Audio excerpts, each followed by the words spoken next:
benvingudes a la sala de actas del Museu de la Torre Valdovina. Amics, amigues, regidors, senyor Vicente Ayuso, señor Ferran Nonell. En primer lugar, saludaros a todos y agradecer al doctor Ayuso que me haya invitado en la presentación de su primera novela, La Odisea de Adela. Muchas gracias, doctor Ayuso. Santa Coloma es una ciudad muy activa y generadora de grandes talentos. En este momento se están celebrando en Santa Coloma las jornadas per la Pau y la Cooperación y tenemos una exposición de Samuel Aranda, que es un hombre que ha nacido en nuestra ciudad y ha ganado el primer premio World Press de fotografía, que es el premio más importante en fotografía de fotoperiodismo. Y nos sentimos orgullosos de que en este momento podamos tener en el Centre d'Art Contemporani Can Sisteré la exposición de la Primavera Árabe. Son muchos más talentos los que han surgido de esta ciudad, pero hoy toca hablar de los escritores. Según comentan muchos escritores, una vez te adentra la biología y Dante hasta nuestros días, pasando por Pío Baroja y Chekhov, que decían que la medicina era su mujer legítima y la literatura era su amante. Y es que los médicos son mucho más que científicos, son humanistas, personas sensibles a lo relacionado con lo humano, son trabajadores del progreso y también trabajadores de la cultura.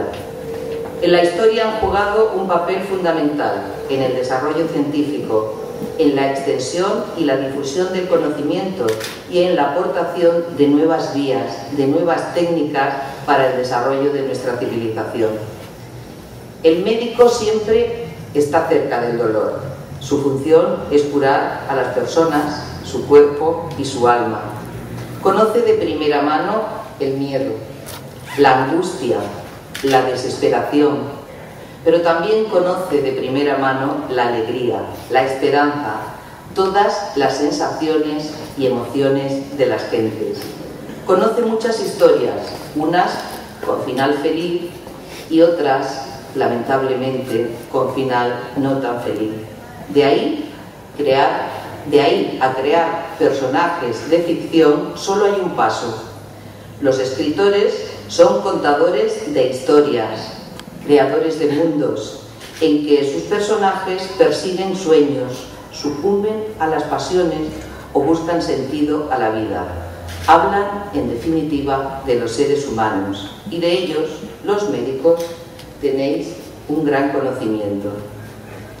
Es un orgullo, amigos y amigas, para nuestra Santa Coloma, la presentación de la novela La Odisea de Adela de Vicente Ayuso Osuna, doctor que trabaja desde hace 30 años en un hospital de nuestra ciudad y que seguramente conoce a una gran mayoría de ciudadanos y ciudadanas que hayan pasado por la arquitectura de sus manos, podríamos llamarle así.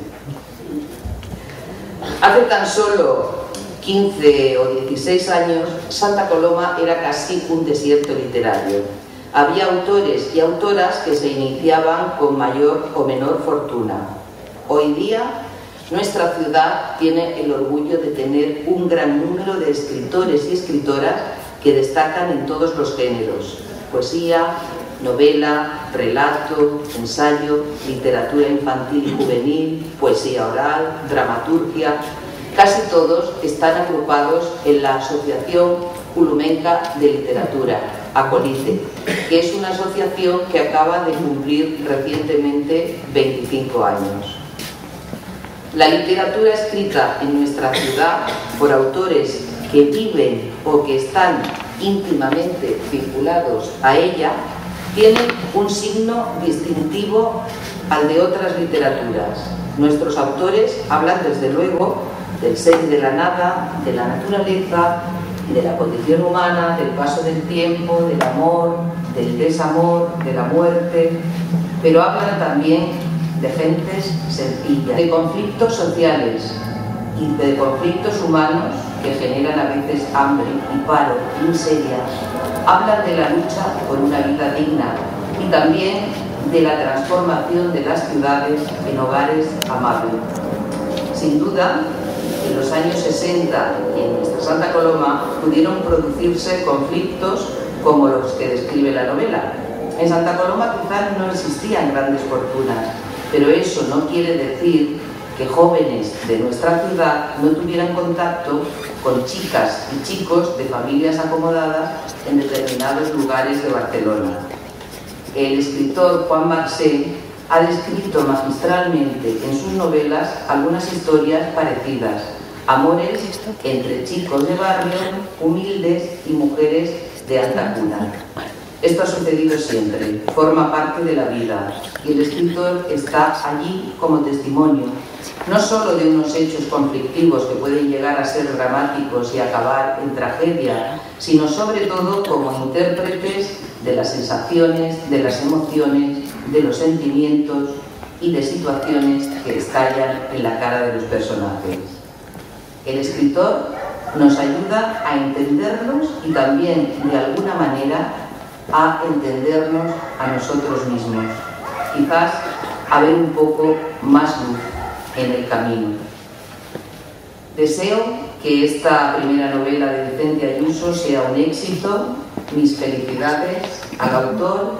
Gracias, Vicente, por crear historias para nosotros, porque la literatura siempre es necesaria. Y te doy las gracias desde el corazón en nombre de Santa Coloma. Gracias.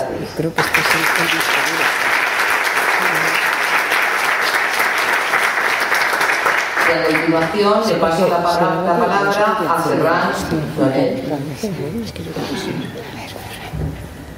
Muchas gracias. Señora Petra Jiménez, regidora de Cultura, Solidaritat i Cooperació de l'Ajuntament de Santa Coloma de Gramenet. Doctor Vicente Ayuso Osuna, autor. Señora Judith Alonso, sufridora. Señoras, señores. Siempre hay una primera vez. El primer llanto, los primeros pasos, el primer colegio, el primer día de clase, el primer día que ves el mar, la primera comunión, el primer beso, el primer amor, también el primer desamor, la primera noche, la primera traición, el primer hijo, la primera desilusión, la primera borrachera, el primer trabajo, el primer libro. Sí, estamos aquí para hablar sobre un primer libro, el primer libro de mi buen amigo Vicente. Vicente Ayuso y yo compartimos hace unos 30 años una primera vez. No piensen mal, no fue una borrachera, ni una visita en un antro de mala reputación, no. Fue nuestra primera guardia en el Hospital del Esperit Sant, que por aquel entonces, en los primeros años 80, iniciaba su andadura como hospital general. Creo recordar que fue una guardia tranquila, ¿no, Vicente? Nada que ver con las que se viven hoy día. Creo que visitamos 1 o 2 pacientes en toda la noche. Así pues, tuvimos tiempo para contarnos nuestras vidas respectivas. No creo equivocarme que esa noche, parafraseando a Humphrey Bogart al final de la película Casablanca, fue el principio de una gran amistad. Como toda gran amistad, se ha mantenido firme a pesar de la distancia. Después de unos años de separación, debido a mi marcha por razones de formación profesional, Vicente y yo nos volvimos a reencontrar. Como todo reencuentro que se precie, no sé si recuerdas, tuvo lugar en un bar. Bueno, sí, fue en el bar del Colegio de Médicos, pero un bar al fin y al cabo. En una hora nos pusimos al día de nuestras andanzas y desandanzas. Y desde ese momento, bueno, pues aquí hemos llegado. Un buen día, Ahora ya más de 2 años, Vicente va y me dice: oye, ¿no te importará mirarte unos folios en los que he esbozado una historia y me das tu opinión por si puede salir algo publicable? Los que me conocéis sabéis que entre mis múltiples defectos está el de no saber decir que no. Pues bien, manos a la obra. Fue mi primer contacto con Adela. No voy a desvelar los secretos del argumento, pero sí, si Vicente me lo permite, les explicaré parte del proceso de gestación de la novela. De gestación, porque lo de escribir una novela viene a ser como un embarazo, con sus náuseas, sus vómitos, sus visitas al ginecólogo / corrector de estilo, para acabar finalmente con el parto. Un parto realmente complicado. Tal como escribe Vicente en los primeros compases de la novela, Julio les dice a Antonio, Fernando y Elena, que en ese momento están acompañando a Adela, la protagonista, les dice: tranquilos, tranquilos, no pasa nada. Simplemente es una hiperemesis gravídica. Una hiperemesis gravídica. Suerte que luego explica de lo que se trata. Unos simples vómitos, hiperemesis, debido a un embarazo que es el estado grávido. Así es Vicente, dando clase incluso a través de los personajes que inventa. Una vez que el manuscrito había sido leído, releído, corregido y recorregido, solo quedaba un pequeño detalle: el título. Al igual que sucede cuando nace un bebé, los padres y los padrinos no se ponían de acuerdo con el nombre.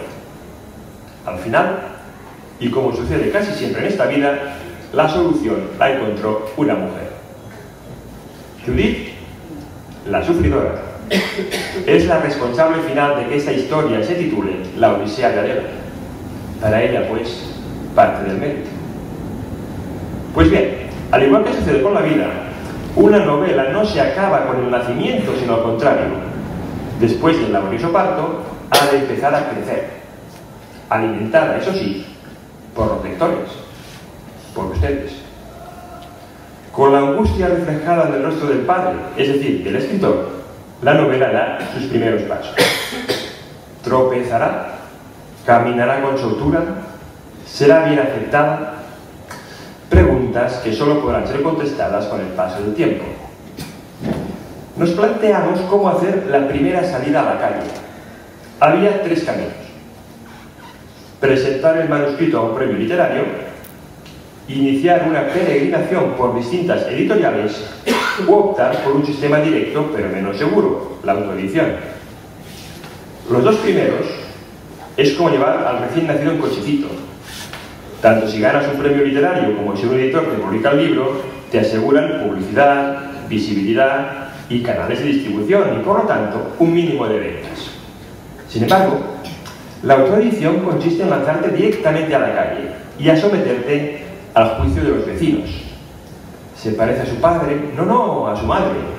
Pero qué bonito es, qué hermoso que está. Venid a verlo. Lo que traducido sería: qué bien se lee, qué trama tan bien urdida, qué situación tan bien resuelta. Oye, te recomiendo un libro que ya verás. Es decir, el boca a oreja, una de las mejores publicidades posibles para una novela. Nunca es fácil publicar. Todos los grandes literatos han depositado sus esperanzas en su primer libro. Algunos escritores famosos, hoy laureados y considerados gigantes de la literatura, y cuyos libros han supuesto un deleite para muchas generaciones, fueron en un momento dado motivo de rechazo. Que si su obra no era lo suficientemente interesante, que si no escribían bien, que si eran todo menos escritores. No obstante, siguieron intentándolo. Y esa es la base del progreso personal y colectivo.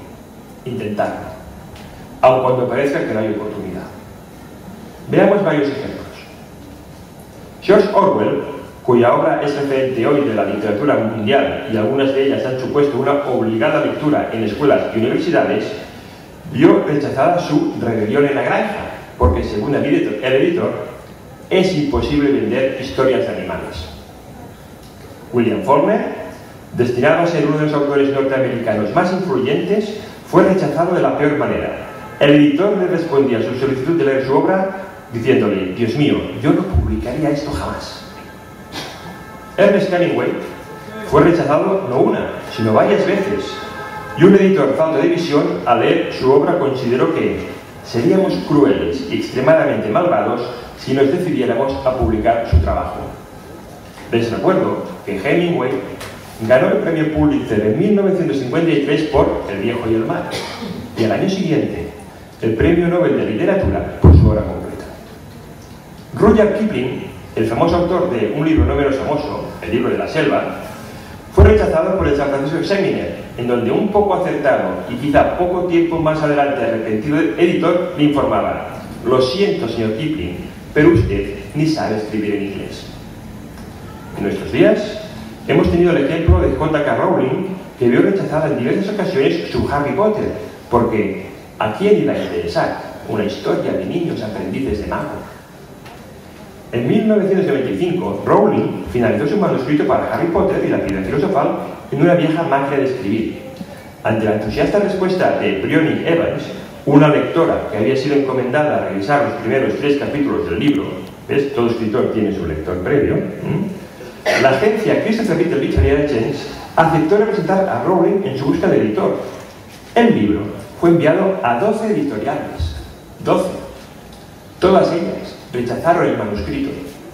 Un año más tarde, finalmente recibió la aprobación y un adelanto de 1.500 libras del editor Barry Cunningham para Bloomsbury, una pequeña editorial británica de Londres. La decisión de publicar el libro aparentemente se debe a la hija de 8 años de edad del presidente de Bloomsbury, quien recibió el primer capítulo para su revisión e inmediatamente pidió el segundo. Aunque si bien esta editorial aceptó publicar su libro, el editor sugirió a Rowling conseguir un trabajo, ya que creía que tenía pocas posibilidades de ganar dinero con libros para niños. Poco después, esta escritora consiguió una beca de 8.000 libras del Scottish Art Council para seguir escribiendo, y a la primavera siguiente, su novela fue comprada por una librería de Estados Unidos por $105.000. Hoy día, J.K. Rowling, rechazada por 12 editoriales, posee una de las fortunas más importantes del Reino Unido. A los que hemos tenido la oportunidad de leer La Odisea de Adela, solo nos queda esperar la próxima novela del autor. Conociendo a Vicente, su meticulosidad, perseverancia, espíritu crítico y, por qué no decirlo, cabezonería, les aseguro que no ocurrirá aquello que, según el escritor de novela negra Raymond Chandler, ocurre con los besos. Dice Chandler: el primer beso es mágico, el segundo íntimo, el tercero rutinario. Es posible que la segunda novela de Vicente Ayuso sea íntima, pero yo les aseguro que la tercera no será en absoluto rutinaria. Me enorgullezco de formar parte del selecto club de los que ya hemos leído a Vicente Ayuso. A los que no han leído nunca a Vicente, solo puedo decirles: ánimo, atrévanse a leer La Odisea de Adela. Recuerden, siempre hay una primera vez.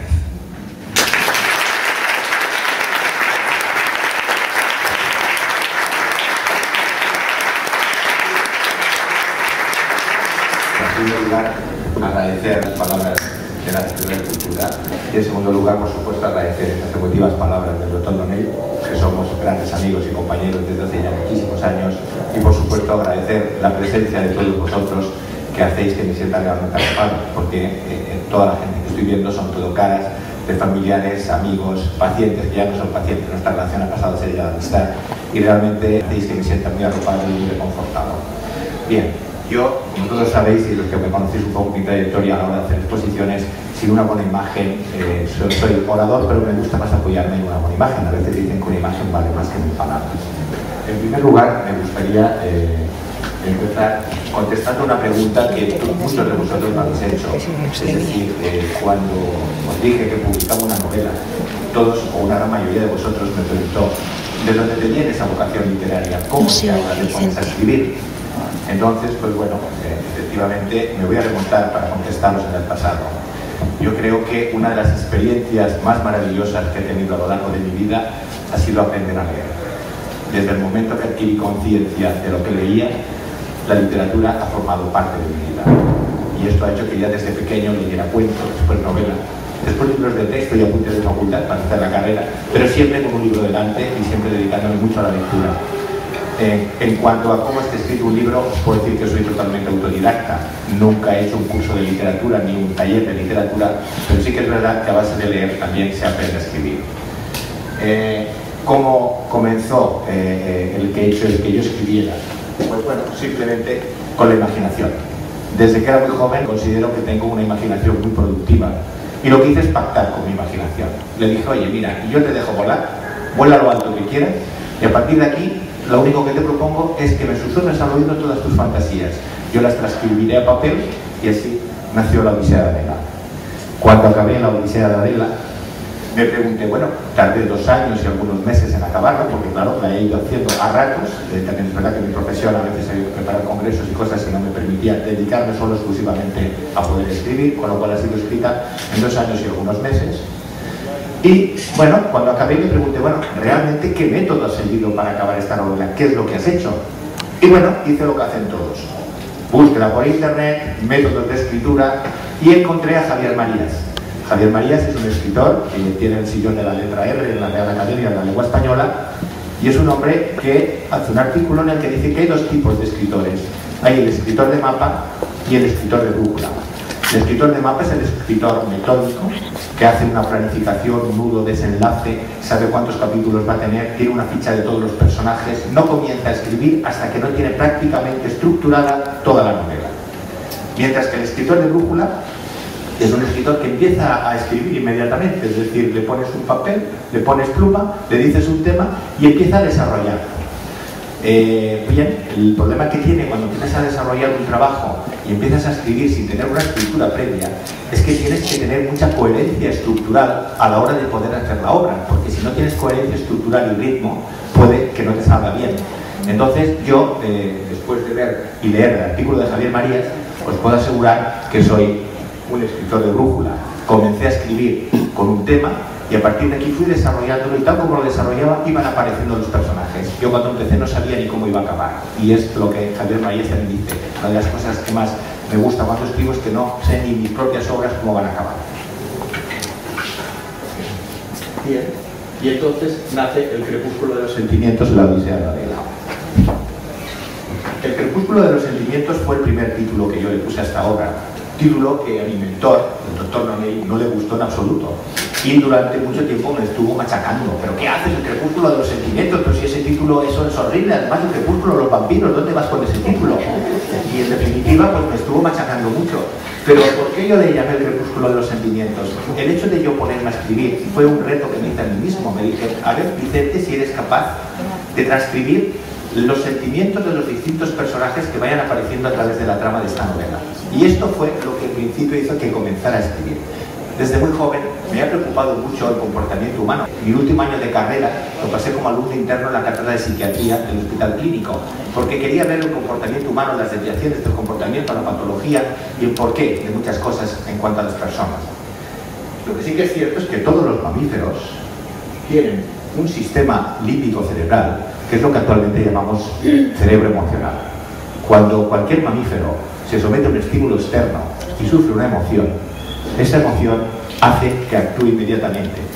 Los mamíferos que no son subdesarrollados mediante instinto, mientras que los humanos que tienen un neocórtex más desarrollado y mediante unos neurotransmisores hacen que adquieran conciencia de esas emociones y actúen por sentimientos.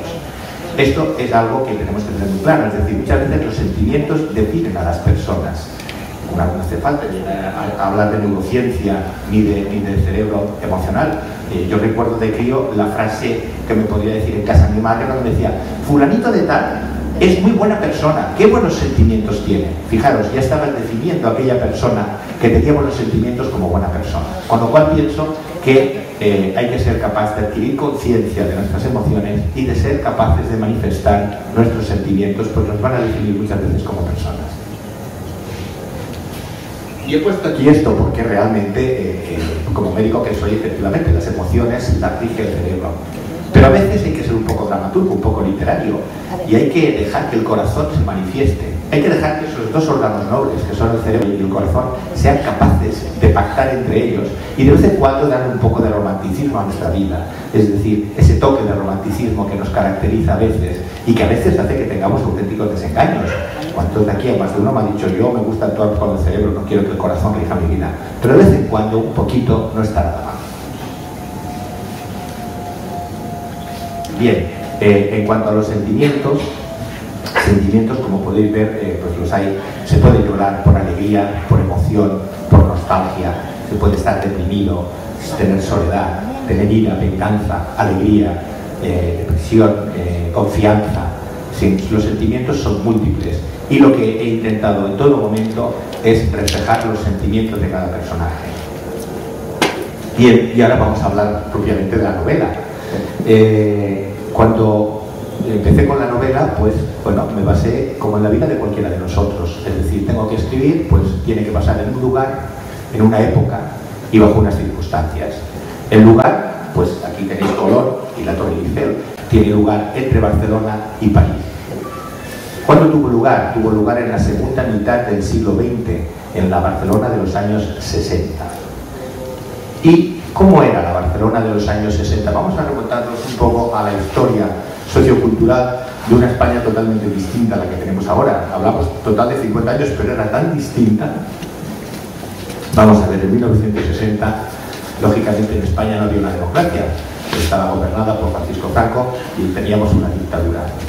La moneda vigente entonces era la famosa peseta y los billetes de curso legal, para muchos de aquí que ya somos todos parques y cuentones, las conocemos de aquí, los billetes de 100, de 500, de 1000. Los niños en los años 60 no eran como los de ahora. El niño actualmente está encerrado en casa y tiene un arsenal electrónico, la Game Boy, la Nintendo. Nosotros no, los niños de nuestra época éramos niños de calle. Salíamos a la calle a jugar al churro mangotero media manga y nos enseñábamos las rodillas jugando a la pelota. Los colegios no eran, los colegios lógicamente no eran colegios donde pudieran ir los niños con las niñas, no, los niños con los niños y las niñas con las niñas, que si no se peca. La religión, por supuesto, al entrar y al salir se tenía que rezar e incluso en algunos colegios se cantaba el Canal Sol. La mayoría de edad, lógicamente, este es un dato que mucha gente lo he comentado y que no lo sabía, y es que la mayoría de edad era hasta los 23 años, hasta que salió la Ley 31 del 72, que se hizo a los 21, y desde el 78 la mayoría de edad en España fue los 18. Los mozos iban a quintas, obligatorio hacer el servicio militar, servir a la patria a los 21 años y los voluntarios a los 18. No eras hombre hasta que habías hecho la jura de bandera. El nodo, desde el año 42 hasta el 75, por un decreto de Franco, era obligatorio. Eran noticias y documentales que tenían que proyectarse obligatoriamente en todas las salas de cine antes de cada película. Y la televisión, teníamos la carta de ajuste, a las 12 de la noche se cerraba. Nos daba el himno nacional y a dormir. SEAT, la factoría de SEAT aquí en Barcelona, en Zona Franca, el parque móvil entonces era el SEAT 600. El primer SEAT 600 se hizo en Barcelona en el año 57 y el último en el año 73. Total, 799, prácticamente 800.000 SEAT 600. Educación sexual, ¿qué dices? En los años 60, educación sexual. No existía en el colegio la educación sexual. La planificación familiar, ¿qué era eso? Que va, ni hablar. Era patriarcal, totalmente patriarcal. El padre le explicaba al hijo lo que era la vida y las mujeres y algunos hasta se lo llevaban a algún prostíbulo. Y a las niñas, pobrecitas, muchas de ellas traumatizadas por completo, pues cuando les venía la regla nadie les había explicado nada y tenían unos auténticos traumas. Por supuesto, la libertad de expresión en aquellas no existía. Y finalmente, pues bueno, la inmigración fue el éxodo agrario, los años 60, si os fijáis hay un pico en el año 64, en el cual la gran mayoría de gente se iba a Francia, Alemania, Reino Unido. Hay un dato que es muy bueno y me llamó mucho la atención, que es este dato, que son los datos que daba el Instituto de Migración Español, y ahora observar, las barras son los datos que da el Instituto de Migración Español y en azul, que son prácticamente el doble, eran los datos que daban los países europeos de los españoles que estaban por Europa, es decir, había más de la mitad de la inmigración que era ilegal. Bien, esta es la España en la que yo fraguo la novela y la trama de la novela. ¿La trama cuál es? Pues bueno, es una familia, era el éxodo rural, las familias que trabajaban en el campo se iban a las ciudades de provincia y la gran mayoría a las ciudades industrializadas y luego se iban a Europa, Alemania, Francia, Suiza. Esta familia, la familia Requena González, la familia, por supuesto, es todo ficticio. Les he puesto este apellido, como he puesto García. Esta familia decide venirse a una ciudad industrial como es Barcelona y adaptarse a la vida de Barcelona. Antonio, el padre de familia, tiene 5 hijos, el mayor estudia medicina y el menor Fernando está en un taller.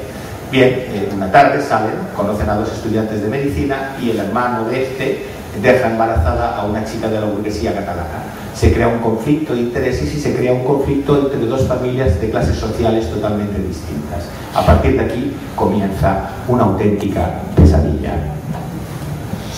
Bien. Me hubiera gustado hacer la presentación de esta novela y haberos explicado todo lo que os he estado explicando antes de ponerla a la venta, pero coincide que con la editorial pues empezaron pasó por Imprenta en agosto y yo ya me iba de vacaciones. Y también comentándolo con Ferran, me dijo, oye, vacaciones también puede ser una buena época para ponerlo a la venta porque a la gente le gusta llevar un libro de lectura. Y entonces, pues bueno, lo que sí que es una realidad es que en estos momentos, 2 meses después de haber sacado la novela a la venta, puedo dar más datos e incluso yo he hecho un pequeño sondeo.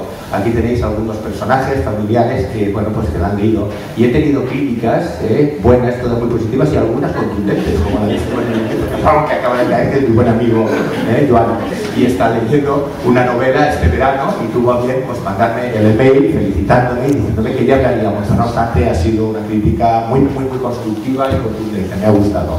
La verdad es que, bueno, pues hasta ahora, como podéis ver, siempre rodeado de personas con el libro que me están dando muchos ánimos, me han mandado muchos emails, llamadas telefónicas felicitándome y apoyándome para que siga escribiendo, y os aseguro pues que me siento muy reconfortado y me está dando muchas satisfacciones esta novela. Pero bueno, yo he querido un poquito ser objetivo y viendo que, bueno, pues que hay que dar un dato que esto es muy positivo. La primera edición en 3 semanas voló. Tuve que hacer una reimpresión y la segunda reimpresión es que está volando. Tendré que hacer una tercera o plantearme ya una segunda edición para hacer algún retoque. Entonces, para ser objetivo, ¿qué hice? Mandar la novela a blogs literarios que no me conocieran. Pensé, bueno, una forma de ser objetivo es mandarla a un blog, firmársela, dedicársela y decirle que me hagan una reseña de la novela. La verdad es que las reseñas han sido buenas. Y tengo que decir que Exlibris, la persona que lleva este blog literario, María Martínez, que tiene el seudónimo de La Mujer, ella tiene una máxima que me gusta mucho. Ella dice que un hogar sin libros es como un cuerpo sin alma. Y bueno, ella hizo una crítica muy buena, me mandó una carta personal diciéndome que le había parecido una novela maravillosa y que me felicitaba y me apoyaba a que siguiera escribiendo. Pero lo que más me gustó de la crítica es lo que os he dicho antes. Cuando yo empiezo a escribir, intento que durante la trama de la novela los personajes definan sus sentimientos. Y fijaros que en la última frase de ella es justo lo que yo pretendía cuando empiezo a escribirla. Hay que destacar algo que si leéis el libro espero que no se os pase. Y son los sentimientos que el autor describe a través de sus personajes de una manera tan sutil que vas sintiendo lo mismo a la vez que lo estás leyendo. Cuando leí esto realmente me emocioné porque me di cuenta que había conseguido lo que quería y era una crítica de una persona que se dedica a hacer reseñas de novelas y que además me mandó una carta personal ayudando a que siga. Sinceramente, yo digo, me encuentro muy bien, muy reconfortado y muy contento. Bien, yo lo único que os puedo decir a los que no la hayáis leído y a los que la queráis volver a releer, porque a veces pasa, la novela, a pesar de que esta es corta, de fácil lectura, y muchos estáis diciendo, oye, en 2 noches me la he leído, o en un día me la he leído. Yo lo que sí os aconsejo es que hagáis lo mismo que he hecho yo cuando la he escrito, dejar volar la imaginación, sumergiros en la lectura. Y si os dais cuenta y os sumergís en ella, podéis ver cómo emergen sus personajes, os susurrarán al oído sus sentimientos y la sentiréis como propia. Y finalmente quiero acabar diciéndoos que yo antes cuando os he dicho que lo más maravilloso que me ha podido pasar en mi vida ha sido aprender a leer y que la literatura forme parte de mi vida. A partir de hoy puedo decir que yo ya formo parte de la literatura, de una manera infinitesimal, por supuesto, y muy humilde, porque yo, ¿quién soy al lado de los grandes escritores? Pero sí que es verdad que brillo, como esa pequeña luz que estáis viendo ahí, con luz propia en un gran universo de estrellas. Gracias.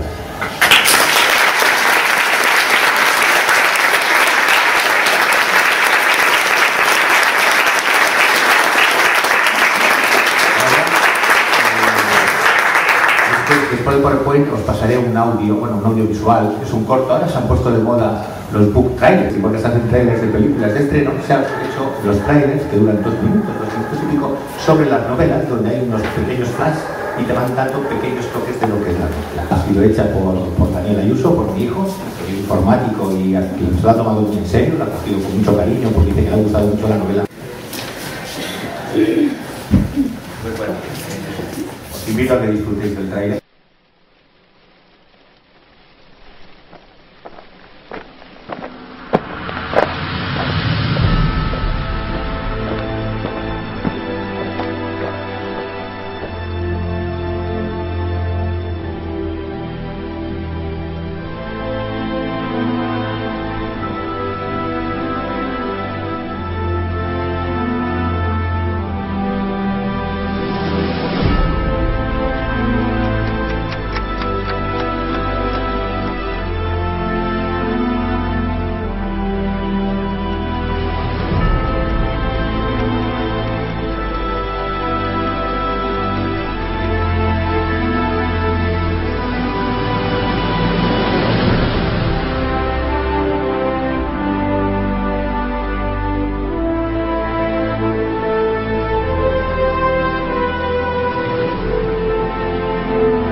Aquí no solo Vicente Ayuso es un artista, es su hijo también, por lo que hemos podido ver en el corto. Felicidades. Y espero que tener la oportunidad de poder presentar alguna otra obra literaria de Vicente Ayuso. Ha sido un placer estar aquí. Muchísimas gracias a todos por acompañarnos y hasta la próxima. Gracias.